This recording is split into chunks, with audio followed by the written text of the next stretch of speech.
বৃদ্ধ বয়সে ভালো থাকার উপায়। সন্তানদের জীবনে বেশি জড়িয়ে পড়বেন না। নাতি নাতনিদের লেখাপড়ার বিষয়ে বেশি নাক গলাবেন না।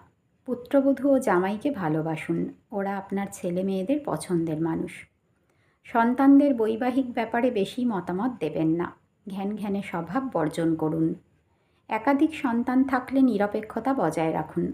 পক্ষপাতিত্ব বা দলাদলি করবেন না। আমাদের সময়ে এটা হতো ওটা হতো সারাদিন এসব কথা বলবেন না। রাজনীতি নিয়ে বেশি মাতামাতি করবেন না। আপনি কিছুই পাল্টাতে পারবেন না।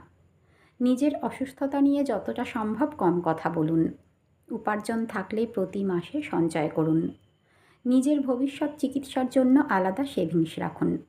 নিজের শেষকৃত্যের জন্য সুব্যবস্থা করে রাখুন। ভবিষ্যতের জন্য নির্দিষ্ট পরিকল্পনা রাখুন। বুড়ো হয়েছেন বলে আপনার সব কিছু শেষ হয়ে যায়নি। আনন্দের জন্য সিনেমা দেখুন বা গান শুনুন।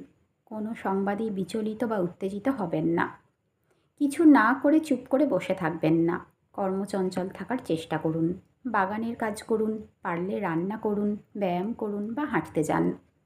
ব্যক্তিগত পরিচ্ছন্নতা বজায় রাখুন। শরীরের যত্ন নিন। সাজগোজও চালু রাখুন।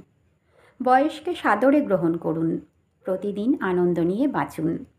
নিজেকে কারো দয়ার পাত্র বানাবেন না। বেড়াতে যাওয়া, বাইরে যাওয়া বা অন্য কোনো আনন্দের সুযোগ নষ্ট করবেন না। হাতে আর সময় নাও থাকতে পারে।